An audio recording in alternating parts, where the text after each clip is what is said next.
Hello friends, today's now teach to you the mitosis. म्हणजे आत्तापर्यंत आपण living organisms and part second first चालू केलेला आहे. सेकंड पार्टमध्ये फर्स्ट पार्टमध्ये आपण how to production of energy, then energy is utilise by the 3 cycles, म्हणजे ट्राय कार्बॉक्झिलिक ॲसिड्समध्ये एनर्जी कशी युटिलाइज होते हे पाहिलं होतं. आणि आत्ता आपण याच्यानंतरनं पाहणार आहोत ते मायटॉसिस आहे. मायटॉसिस हा काय आहे तर लिव्हिंग ऑर्गॅनिझमचा रिप्रोडक्शनचाच भाग आहे, की म्हणजे how to convert their cells, म्हणजे त्याच्यामधल्या सेल्स अशा कंडेन्सेशन्स होऊन आपल्याला वेगवेगळे फेजेस पाहायला मिळतात. त्यामध्ये पहिली बघा आता काय आहे, मायटॉसिसमध्ये काय होतं, सोमॅटिक सेल्स असतात आणि स्टेम सेल्स आपल्या ज्या शरीरामधल्या बाय मायटॉसिस काय होतात, त्या डिवाईड होतात. डिवाईड म्हणजे काय की त्या ब्रेक होतात. मग त्या ब्रेक होत असताना त्याचे बघा 2 प्रकार पडतात. Mitosis is a completed through the 2 main step. Mitosis कोणत्या 2 स्टेपमध्ये कन्वर्ट होतं तर एक आहे कायरोकायनिन्स. फर्स्ट कोणती आहे कायरोकायनिन्स, सेकंड आहे सायटोकायनिन्स. आता न्यूक्लिअर डिव्हिजन म्हणजे कायरोकायनिनमध्ये काय होतं बाळांनो, न्यूक्लिअर डिव्हिजन होतं आणि सायटोकाईनमध्ये काय होतं तर सायटोप्लाझ्मिक डिव्हिजन होतं. म्हणजे जर आपण असं पाहिलं की ही सेल कन्सिडर केली, ओके, तर हे त्याचं काय झालं न्यूक्लियस आणि ही जी आहे ती त्याची प्लाझ्मा झाली. मग जिथे न्यूक्लियस काय होतं डिवाईड होतं त्याला आपण काय म्हणायचं कायरोकायनिन्स, आणि जिथे तुमचं सायटोप्लाझम डिवाईड होतं त्याला आपण काय म्हणायचं सायटोप्लाझ्मिक डिव्हिजन. ओके, मग आता पहिल्यांदा आपण कायरोकायनिन्स कम्प्लिटेड बाय द 4 स्टेप. म्हणजे कायरोकायनिन किती स्टेपनी कम्प्लिटेड होतं, 4 स्टेप आहेत कायरोकायनिन्स कम्प्लिशन्समध्ये. त्यामधली पहिली बघा कोणती आहे प्रोफेज, सेकंड आहे मेटाफेज, थर्ड आहे एनाफेज अँड फोर्थ आहे टिलोफेज.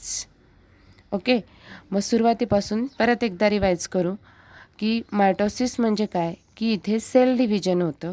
मग ते कोणत्या सेलचं होतं तर सोमॅटिक सेल्स आपल्या म्हणजे शरीरामध्ये असतात, स्टेम सेल्स असतात ॲनिमल्समध्ये किंवा प्राण्यांमध्ये, त्या काय होतात डिवाईड होतात. मग त्या डिवाईड होत असताना 2 प्रकारे होतात. एक पहिला आहे कायरोकायनिन्स, सेकंड आहे सायटोकायनिन्स. कायरोकायनिन्समध्ये न्यूक्लिअर डिव्हिजन होतं आणि सायटोकायनिन्समध्ये काय होतं सायटोप्लाझ्मिक डिव्हिजन होतं. कायरोकायनिन्स कम्प्लिटेड बाय द 4 स्टेप. आता कायरोकायनिन्समध्ये बघा सगळ्यात पहिली स्टेप आहे ती प्रोफेज आहे, सेकंड आहे मेटाफेज, थर्ड आहे एनाफेज अँड फोर्थ आहे टिलोफेज. आता यातले जे डीपमधले आहेत ते तुम्ही 11वी सायन्सला आणि 12वी सायन्सला पाहणार आहेत. तरी पण आपण आत्ता ओव्हरऑल यांचा स्टडी करणार आहोत, आपल्याला पण आहे सिलेबसमध्ये.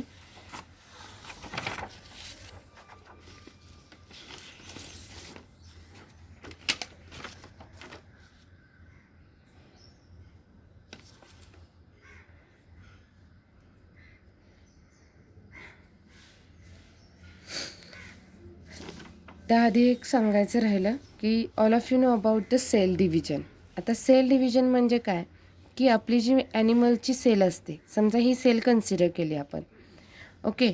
आता ह्या सेलमध्ये कन्सिडरेशन केलं तर ही सेल काय होते ब्रेक होते. मग ही ब्रेक होण्याचे काय आहेत तर 2 प्रकार आहेत. एक कोणता आहे मायटोसिस आणि दुसरा कोणता आहे मिओसिस. मग मायटोसिस आज आपण स्टडी करतो की ज्याच्यामध्ये सोमॅटिक सेल आणि स्टेम सेल्स असतात, आणि नेक्स्ट लेक्चर्सला आपण जर्म सेल्स स्टडी करणार आहोत. आता मायटोसिसमध्ये डिवाईड होत असताना मी फर्स्ट काय सांगितलं तुम्हाला, त्याच्यामध्ये 4 प्रकार पडतात, एक प्रोफेज, मेटाफेज, ॲनाफेज आणि टिलोफेज. तर आजच्या लेक्चर्सला आपण काय पाहणार आहोत प्रोफेजमध्ये काय होतं आणि मेटाफेजमध्ये काय होतं. आता सुरुवातीला तुम्ही डायग्रॅम पाहून घ्या. आता डायग्रॅम पाहिली तर तुमच्या लक्षात येईल ही जी सुरुवातीला आहे ती आपली जेनेटिक मटेरियलची डायग्रॅम आहे की ज्याच्यामध्ये काय आहेत न्यूक्लियस पण आहे आणि सायटोप्लाझम पण आहे. ओके, त्यानंतर दुसरी जी डायग्रॅम दिलेली आहे ती कोणती आहे क्रोमोझोम्सचे, आणि इकडे क्रोमोझोम्स डुप्लिकेशन्स म्हणतात त्याला 4n झालेले आहेत ते, म्हणजे त्याच्याकडे काय झाले सेंट्रिओल्स हे डेव्हलप झाले क्रोमॅटिड्समध्ये, इथे क्रॉस दाखवले बघा. ओके, आणि त्यानंतर आपली आहे ही प्रोफेजची आणि सेकंड आहे ती मेटाफेजची. आता सुरुवातीपासून डायग्रॅममध्ये पाहिलं तर इथे आपल्याला न्यूक्लियस दिसत होते 2 आहेत, हे सायटोप्लाझम आहे. इकडे क्रोमोझोम्समध्ये बघा काय होतं. बेसिकली क्रोमोझोम्समध्ये एक न्यूक्लियस आणि काय थ्रेड लाईक काय दिसतात आपल्याला, क्रोमोझोम्स दिसतात. हे दिसतात का असे धाग्यांसारखे जे क्रोमोझोम दिसतात ते त्याचं कंडेन्सेशन झालं की आपल्याला बेसिकली काय होतं, क्रोमोझोम्सचं कंडेन्सेशन झालं की त्यांच्यामध्ये ते शॉर्ट व्हायला सुरुवात होते. काय होतात ते शॉर्ट्स होतात. म्हणजे सुरुवातीला बघा असे थ्रेड लाईक असतात, मग हळूहळू ते काय होतात शॉर्ट होतात. शॉर्ट झाल्यावर त्यांचे क्रॉस तयार होतात आणि मग क्रॉस तयार होतात म्हणजेच त्याला आपण पेअर ऑफ क्रोमॅटिड म्हणतो. काय म्हणतो? Pair of chromatids.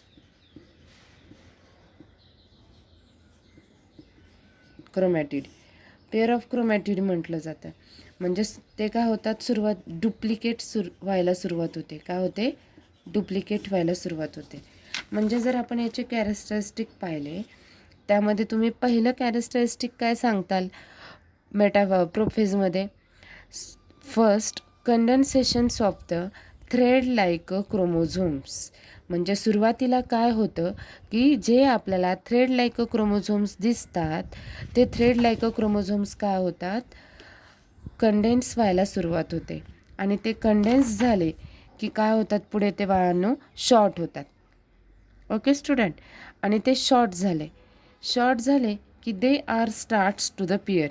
म्हणजे असे शॉर्ट होऊन त्यांची काय तयार व्हायला लागली, पियर फॉर्म व्हायला सुरुवात झाली.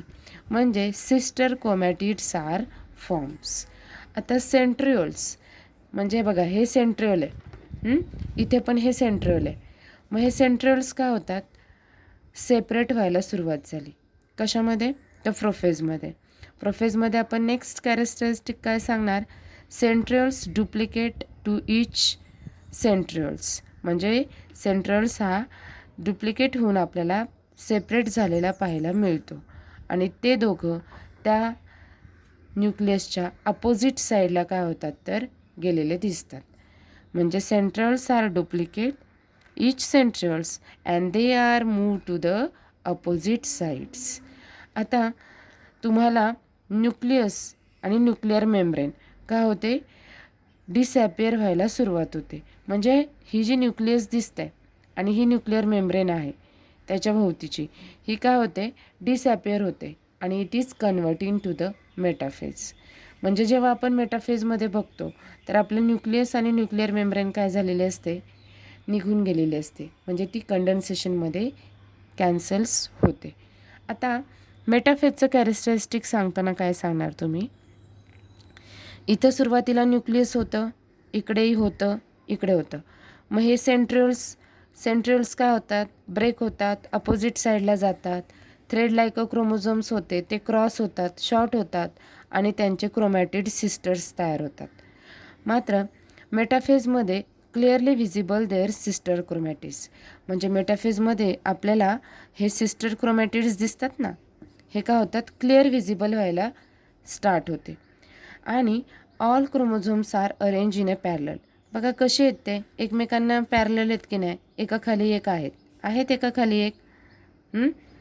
म्हणजे पाहिले ना आपण, हा एक आहे, हा दुसरा, हा तिसरा, हे एका असे पॅरलल आहेत की नाही, 1 2 3 आणि 4 एकमेकांच्या काय आहेत, हे पॅरलल आहेत. म्हणजे मेटाफेजमध्ये तुम्ही काय सांगणार की आपल्याला क्रोमॅटिड्स काय दिसतात, स्पष्ट दिसू लागले आणि ते कसे आहेत तर एकमेकांना समांतर रेषेमध्ये आहेत. All chromosomes are arranged in a parallel to the equatorial. हे एकमेकांना काय झाले, पॅरलल आले आणि हे जे तुमचं सेंट्रिओल आहे त्याच्याशी काय झाले, ते इक्वेटोरियल झाले.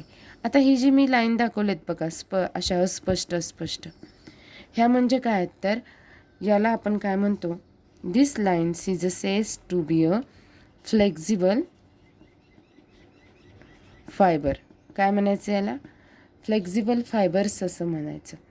म्हणजे ह्या ज्या स्मॉल लाईन्स क्रिएट झालेत, it is called as the spindle fibre किंवा flexible fibre from between the centromeres of each chromosomes.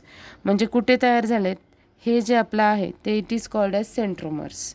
सेंट्रोमर्सच्या अगदी मधोमध काय होतात तर ह्या प्रोटीन फायबर्स क्रिएट व्हायला सुरुवात होते. ओके. हे झालं प्रोफेज आणि मेटाफेजचं डिस्क्रिप्शन. अगेन आपण डिस्क्राईब करूया आणि रिवाइज करूया. Okay. Condensation is basically thread like chromosomes. Okay. Chromosomes are converted into the shorts chromatids, म्हणजे ते शॉर्ट्स होतात. ओके. थिक होतात आणि नंतर त्याचं कन्वर्जन कशामध्ये होतं तर सिस्टर्स ऑफ क्रोमॅटिड्समध्ये तयार झालं. ओके. नंतर सेंट्रिओल जे आहेत ते काय झाले, हा इथे एकच सेंट्रिओल होता, मग तो सेंट्रिओल काय होतो प्रोफेजमध्ये डिवाइड होतो. डिवाइड होऊन तो ऑपोजिट डिरेक्शनला येतो. It is called as the prophase. Yes. In case of the metaphase काय होतं की आपल्याला न्यूक्लिअर मेम्ब्रेन आणि न्यूक्लियर्स हे काय होतं संपूर्ण डिसॅपियर होतं आणि आपल्याला ज्या काही क्रोमॅटिड्स आहेत सिस्टर क्रोमॅटिड ह्या एकमेकांना काय झालेल्या आहेत पॅरलल झालेल्या आहेत आणि त्या इक्वेटोरियल टू द काय आहेत तर सेंट्रोल्स आहोत. त्यानंतर फ्लेक्झिबल फायबर्स क्रिएट झालेले आहेत कोणासोबत तर सेंट्रिओलमधून क्रोमोझोम्सपर्यंत काय झालेत ते अट्रॅक्ट झालेले आहेत. म्हणजे flexible proteins are from between the centromeres of each chromosomes. म्हणजे प्रत्येक सेंट्रोमधनं अशा थ्रेड लाईक फायबर्स तयार झाल्यामुळे ते एकमेकांना काय असतात इक्वेटोरियल प्लेनमध्ये असतात. आजच्या लेक्चर्सला आपण काय पाहिलं, what is mean by the cell division. Cell division म्हणजे सेल ब्रेक होते. ब्रेक होत असताना दोन प्रकारामध्ये ब्रेक होते, एक म्हणजे मायोसिस आणि दुसरा आहे मायटोसिस. मग मायटोसिसचा आपण हा फर्स्ट टाईप पाहतो. मायटोसिसचं सेल डिव्हिजन होत असताना काय पाहिलं आपण की मायटोसिसचं सेल डिव्हिजन होत असताना ते नेहमी होताना सोमॅटिक आणि also stem cell of the body ह्या दोन प्रकारे होतं आणि मिओसिस हे जर्म सेल्स मार्फत होतं. त्यानंतर ना नेक्स्ट काय पाहिलं आपण की त्याचं सेल डिव्हिजन हे 4 प्रकारे होतं, prophase, anaphase, telophase and metaphase. तर आज आपण जेनेटिक मटेरियल क्रोमोझोम्सपासून प्रोफेज आणि मेटाफेजचं कन्व्हर्जन कसं होतं हे पाहिलं. नेक्स्ट लेक्चर्सला आपण ॲनाफेज आणि टिलोफेज अभ्यासणार आहोत. थँक्यू.